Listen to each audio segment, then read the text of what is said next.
HighBridge, a division of Recorded Books, presents The Kelloggs, The Battling Brothers of Battle Creek, by Howard Markel, read by David Colacci. He that withholdeth corn, the people shall curse him, but blessing shall be upon the head of him that selleth it. Proverbs chapter 11, verse 26. Author's Note. Because there are so many Kelloggs in this book who have the same first name, John, I refer to John Harvey Kellogg in the text as John, while I add the middle names of his father, John Preston, his nephew, John Leonard, and his grandnephew, John Leonard Jr., or Junior, when referring to them respectively. John and Will's mother and John Preston Kellogg's second wife was named Anne Jeanette Stanley Kellogg. John Preston's first wife was Mary Ann Call Kellogg. To keep these two women straight in the listener's mind, I have referred to each by their first and middle names, Mary Ann and Anne Jeanette, respectively. Introduction. The Cain and Abel of America's Heartland. This morning, more than 350 million people devoured a bowl of Kellogg's cornflakes. Hundreds of millions more started their day with a cornucopia of crunchy and frequently sugar-laden, flaked, popped, puffed grains. While perusing the cereal box, peering over the bowl, and gripping a spoonful of the stuff, few of these sleepy diners know that two men created those famously crispy, golden flakes of corn. John Harvey and Will Keith Kellogg were brothers from the Michigan hamlet of Battle Creek. Together they introduced and mass-marketed the concept of wellness, and in so doing they changed how the world eats breakfast. John and Will began their ascent into the pantheon of American history by building the Battle Creek Sanitarium, a once world-famous medical center, spa, and grand hotel. For more than half a century, the San attracted droves of people actively pursuing health and well-being. The brothers also developed a successful medical publishing house, an exercise machine and electrical sunbath firm, cooking, medical, and nursing schools, an undergraduate college, and sundry other profitable health product companies. Yet throughout these endeavors, and for most of their lives, the Kellogg boys hated each other's guts. From the late 19th century to World War II, John, the elder by 8 years, was one of America's most beloved physicians. His books were worldwide bestsellers.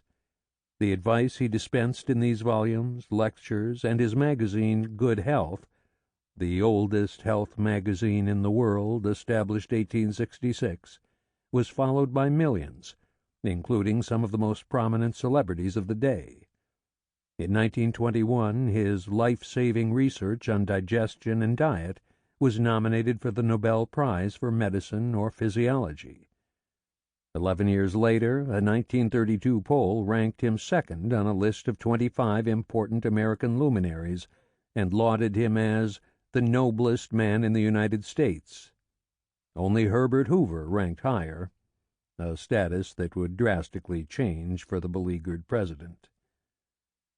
During this same period, Will became one of the world's most successful industrialists.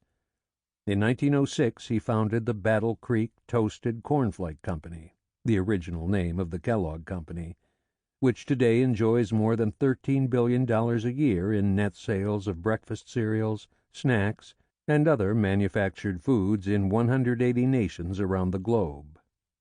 With cunning and elan, Will Kellogg revolutionized the mass production of food, invested a fortune to advertise his wares to the public, and as a result made an even bigger fortune. When he was done amassing his wealth, he created the charitable means to give it away to those most in need of help and support. Behind all these triumphs, the Kellogg's filial relations were a mess. For decades, John and Will fought, litigated, and plotted against one another with a passion more akin to grand opera than the kinship of brothers. Born the sons of two early votaries of the Seventh-day Adventist Church, a denomination predicting the imminent end of the world and the second coming of Jesus Christ, they were unable to contain the destruction wrought by their long-running quarrel. In their dotage each brother came to regret their feud's acidic effects, even if they were never able to reach a peaceful resolution. In light of their incredible success, how could things have gone so horribly wrong between them? At age 89, John decided he had had enough of the hot and cold war.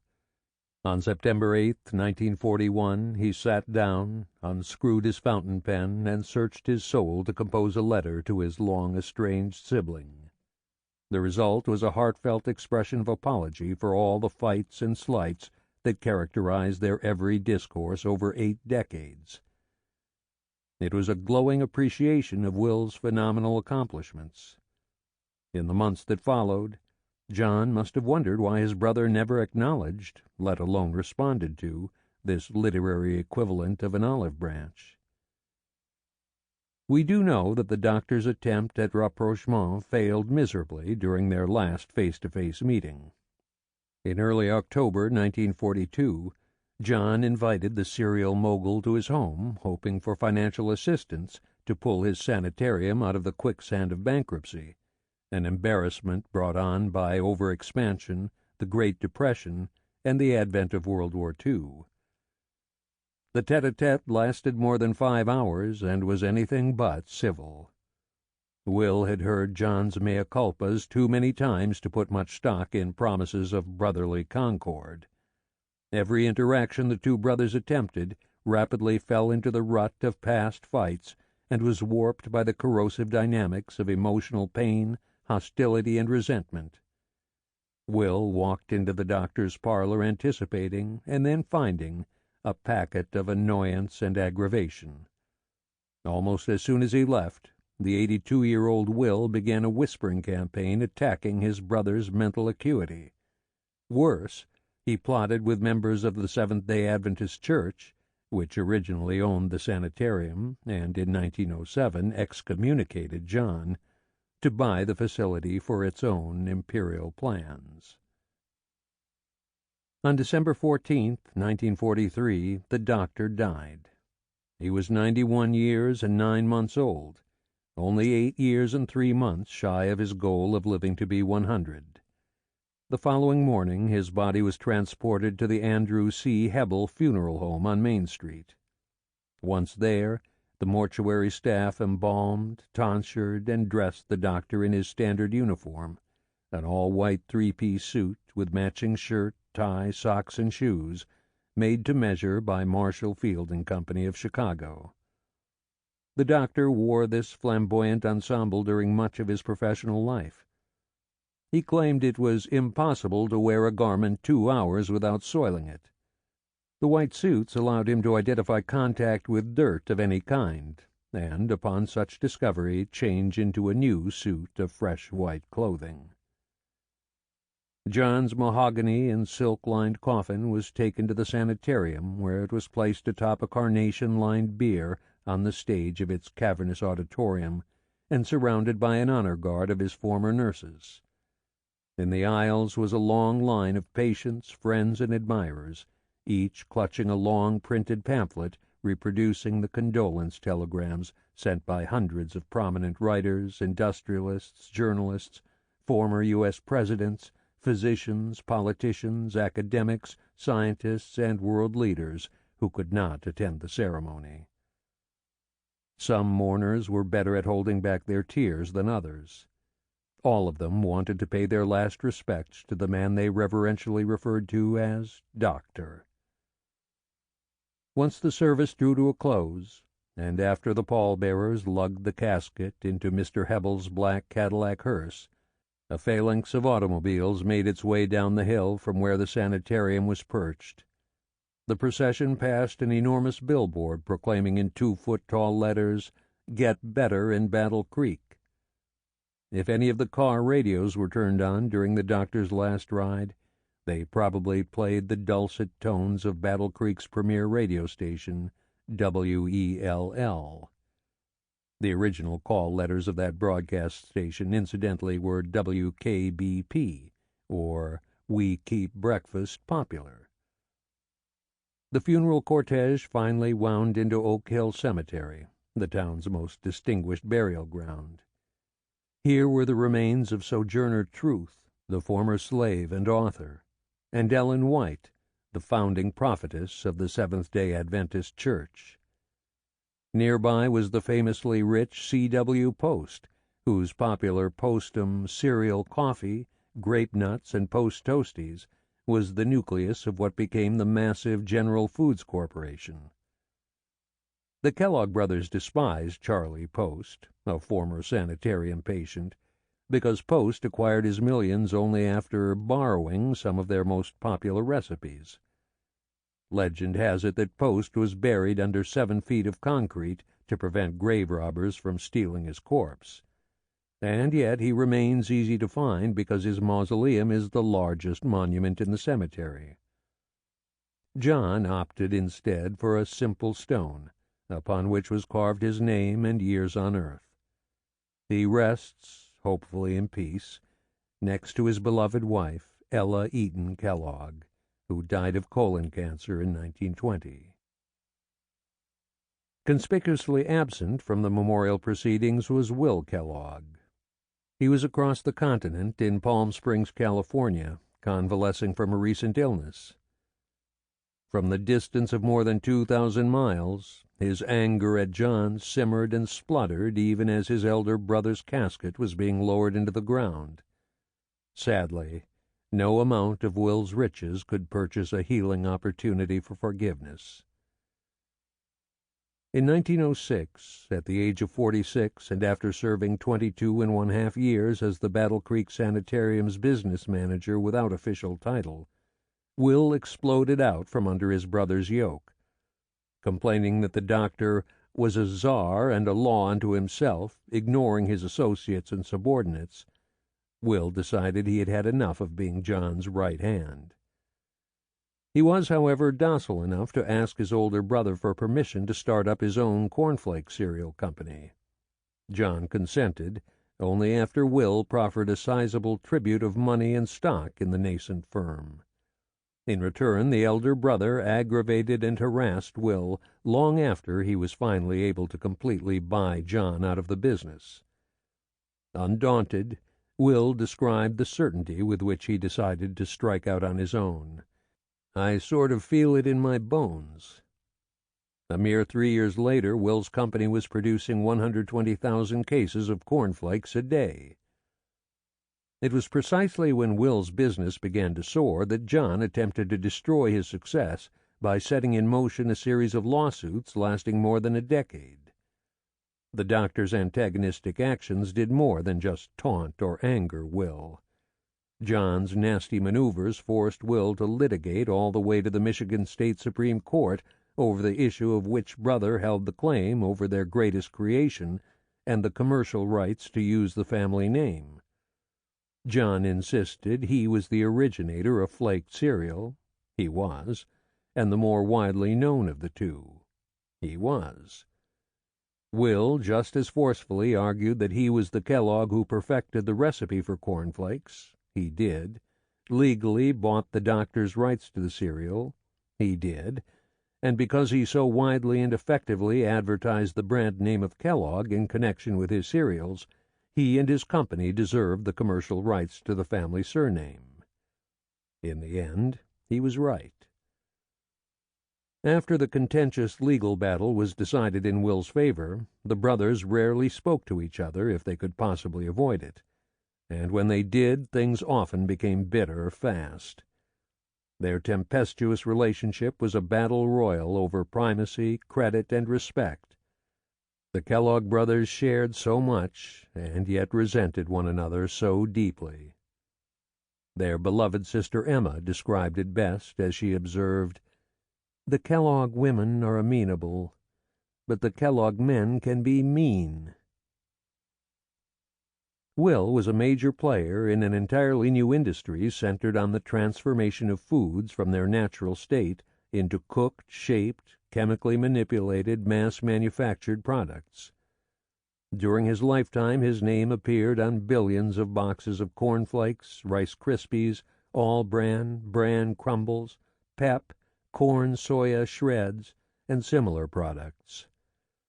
After his death in 1951, his company successfully pushed glucose-loaded concoctions such as Kellogg sugar-frosted flakes, Sugar Smacks, Fruit Loops, Cocoa Krispies, Pop-Tarts, Frosted Mini-Wheats, and Apple Jacks, and later Eggo frozen waffles, Special K, Nutri-Grain breakfast bars, cookies, crackers, drinks, potato chips, veggie burgers, and a long list of other processed foods.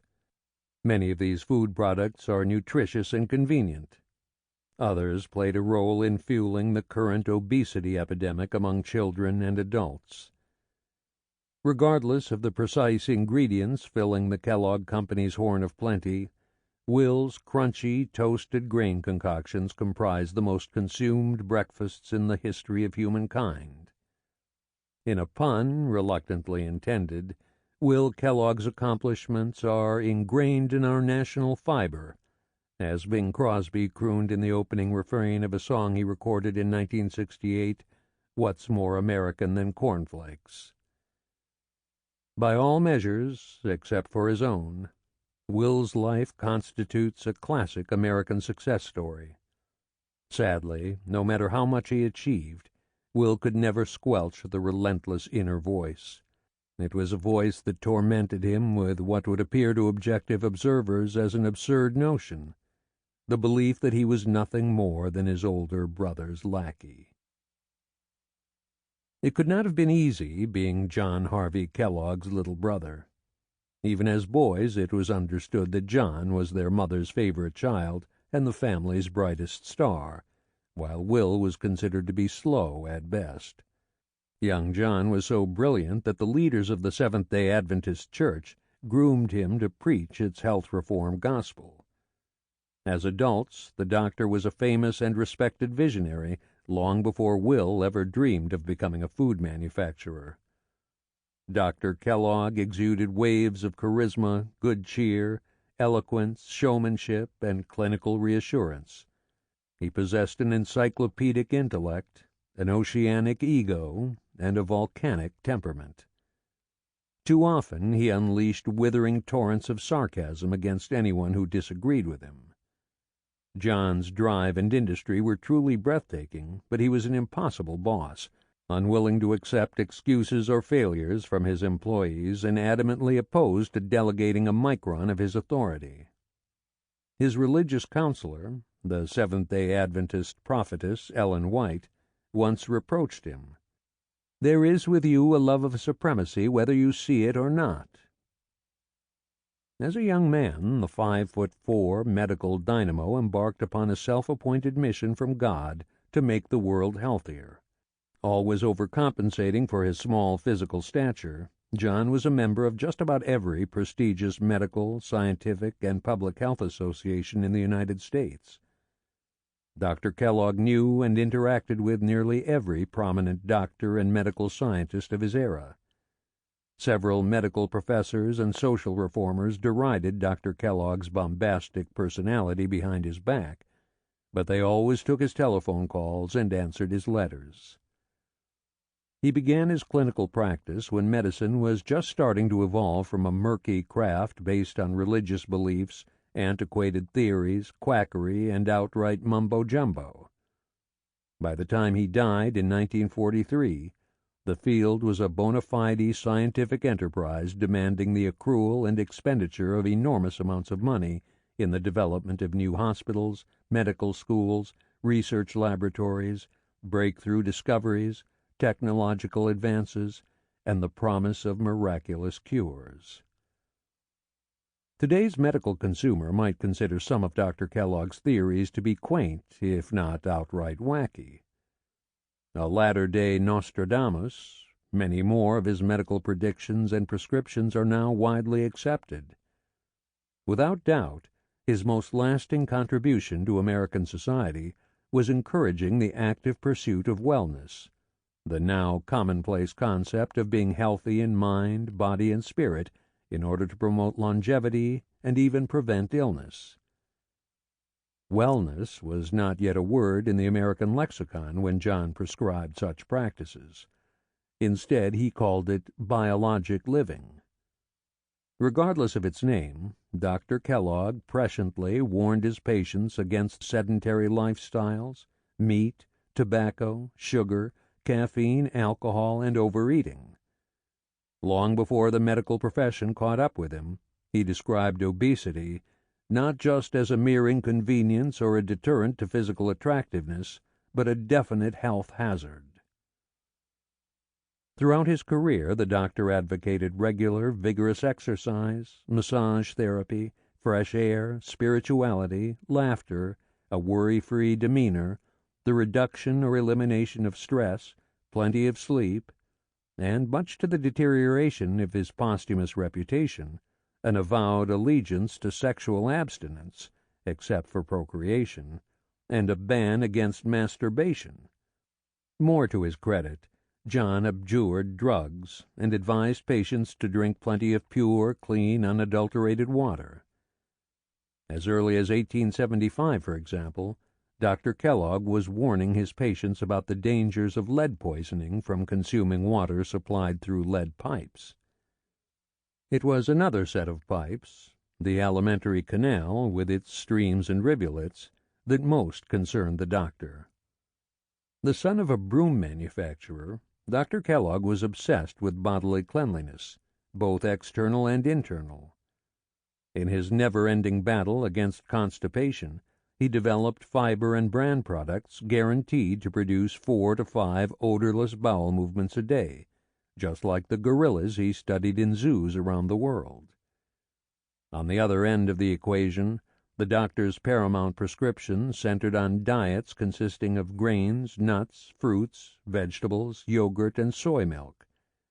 The goal of these carefully measured meals was to improve one's overall health, aid digestion, guard against overeating and obesity, and repopulate the intestinal flora with beneficial rather than potentially pathogenic microbes.